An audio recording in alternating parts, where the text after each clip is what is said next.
Capítulo 25. Combates decisivos para la revolución. Operaciones definitivas en el norte del país. La caída de la plaza de Torreón en poder de las fuerzas de la División del Norte, acaudilladas por el general Francisco Villa, 24 de marzo a 2 de abril de 1914, infundió tal pavor en el ánimo de los jefes y soldados que defendían la dictadura huertista, que poco a poco empezaron a caer también otras plazas de importancia en la región norte de nuestro país. Así, por ejemplo, el 23 del propio mes de abril cayó la ciudad de Monterrey, siendo designado gobernador de la entidad neolonesa el general don Antonio I. Villarreal. El 12 de mayo es tomado el puerto de Tampico por las fuerzas constitucionalistas y el 12 de junio la plaza de Ciudad Juárez, que estaba en poder del general federal don Francisco González, sucumbe ante el empuje de las fuerzas villistas que se posesionan de esta importante plaza fronteriza. La batalla de Paredón tiene lugar el día 20 de mayo, batalla en la que se vuelven a coronar con la victoria las fuerzas del general Francisco Villa. La ciudad de Saltillo es evacuada por los federales que mandaba el general Joaquín Mas y entran triunfantes los constitucionalistas, quienes designan gobernador de Coahuila al valiente general Francisco Cos, que vive aún modestamente a la fecha, 1961. Toma de la ciudad de Zacatecas. Al frente de sus aguerridas huestes avanzó el general don Francisco Villa, después de la célebre batalla de Torreón, con el objeto de atacar la importante ciudad de Zacatecas, en la que se habían fortificado los mejores elementos de la muriente dictadura, como si trataran de jugar su última y definitiva carta.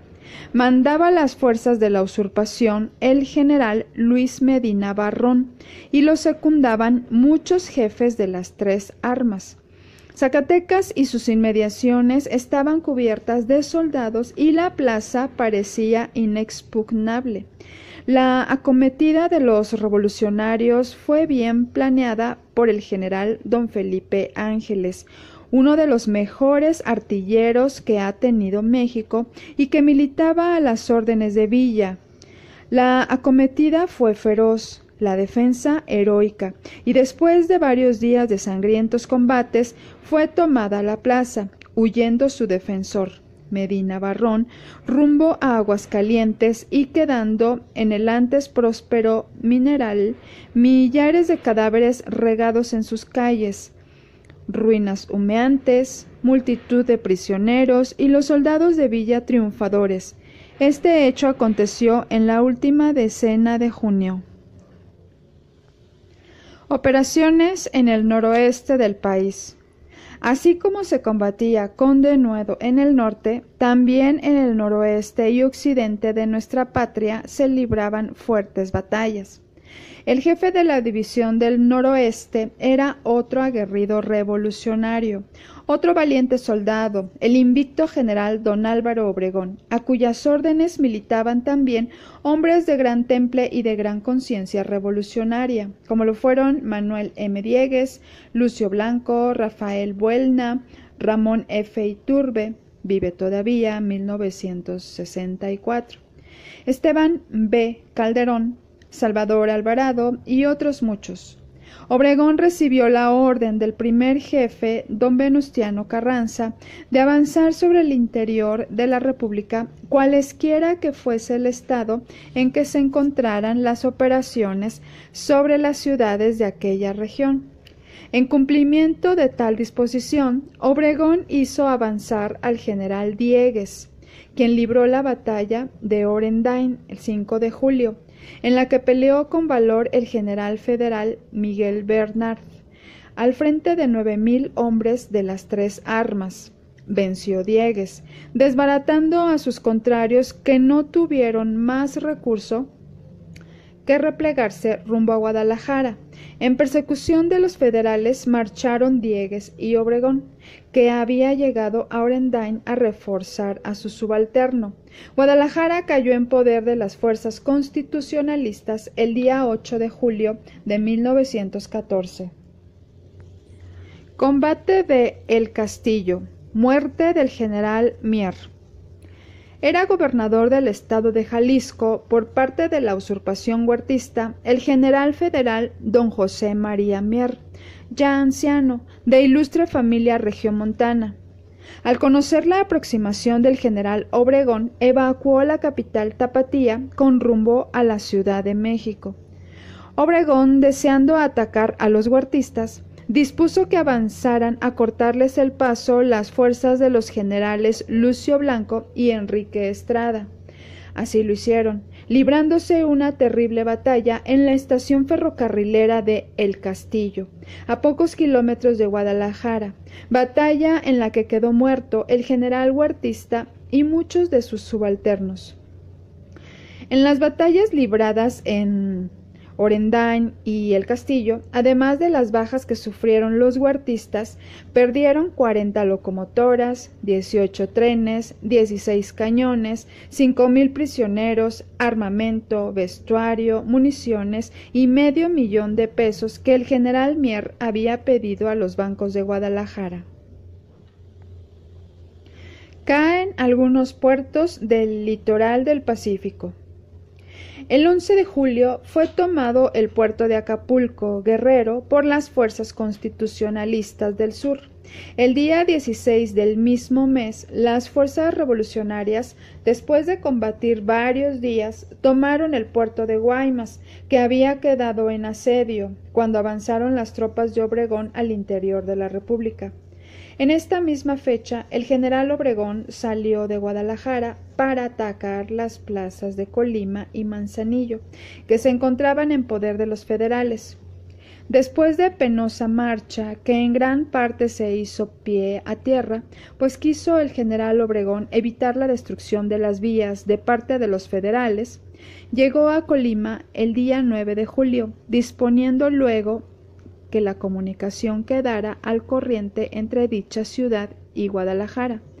Avanzó con su ejército rumbo a Manzanillo, puerto que aún estaba en poder del general huertista Joaquín Telles, a quien envió comunicación pidiéndole la rendición del puerto, la que no obtuvo, pues los federales se proponían defender la plaza a toda costa.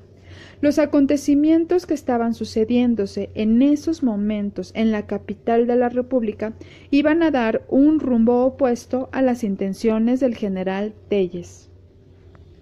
Se concentran las fuerzas constitucionalistas en el centro del país. El primer jefe, don Venustiano Carranza, al mismo tiempo que dispuso que la división de Occidente al mando del general Obregón avanzara hacia Guadalajara, ordenó que las fuerzas de la división de Oriente, que eran al mando del general Pablo González, avanzaran por Guanajuato y Querétaro por la vía de San Luis Potosí rumbo a México. La división del Norte, al mando del general Francisco Villa, permanecía, entretanto, en la ciudad de Zacatecas, ocupando también las de Torreón y Chihuahua hasta Ciudad Juárez. La República se encontraba ya casi en su totalidad en poder de la Revolución. Dejando guarnecidas las plazas de Colima y Guadalajara con elementos constitucionalistas, avanzó Obregón hacia La Piedad Cavadas, mientras su avanzada, al mando de los generales Miguel M. Acosta y general Sosa, llegaba a Irapuato. La plaza de Celaya había sido ocupada por el general Andrés Saucedo, de las fuerzas del general Pablo González. Este y el general Obregón se reunieron por primera vez en Querétaro para tener una conferencia. Sale del país el general Huerta. El licenciado Carvajal ocupa la presidencia. Fin de la dictadura huertista. No obstante que el general Victoriano Huerta, al usurpar la presidencia de la República, manifestó que haría la paz, cueste lo que cueste, Era imposible que cumpliera tan fanfarrona frase ante un pueblo en armas, clamando por el imperio de la razón y de la justicia, sin las cuales no podrá jamás existir la paz en una nación. Convencidos Huerta y sus cómplices de la imposibilidad de cimentar un gobierno teniendo como base única el terror, abandonó la presidencia que había usurpado el día 15 de julio de 1914, quedando en su lugar, con igual carácter, el licenciado don Francisco Carvajal, quien tampoco iba a poder sostenerse por muchos días, y desde luego dio providencias para designar como secretario de guerra al general José Refugio Velasco. Ante el avance de las tropas constitucionalistas, divisiones del Oriente y Occidente, rumbo a la capital de la República, el licenciado Carvajal abandonó el poder, saliendo de la Ciudad de México a las 2 de la mañana el día 13 de agosto de 1914. Convenios de Teoloyucan. Avanzó el general Obregón rumbo a la Ciudad de México y el día 7 de agosto se encontraba ya en Tula, Hidalgo, el día 8 en El Salto y el 9 en Teoloyucan, desde donde dirigió una comunicación al licenciado Carvajal pidiéndole dijera si estaba dispuesto a defender la Plaza de México o entregarla a la Revolución triunfante. El día 11 se presentaron en el campamento de Teoloyucan los señores Eduardo N. Iturbide, gobernador del Distrito Federal, y los miembros del cuerpo diplomático para arreglar con el general Obregón la entrega de la Plaza de México. Obregón exige que dicha entrega se haga con las debidas formalidades, firmando la entrega de la plaza y la disolución del Ejército Federal, los representantes del Ejército y la Marina, y al efecto se presentaron los generales Gustavo A. Salas y vicealmirante Otón P. Blanco, acordándose que el ejército sería licenciado, que se entregarían armas, pertrechos y parque y que la capital sería ocupada, designándose una comisión de militares para recoger dichas armas y ocupar militarmente la ciudad, a la que hizo su entrada triunfal el ciudadano primer jefe Venustiano Carranza, el día 20 de agosto, acompañado de sus principales generales. Con este hecho se dio por terminada la primera etapa de la revolución. Faltaba otra más dura y sangrienta, al dividirse los revolucionarios entre sí, después de la caída de la dictadura.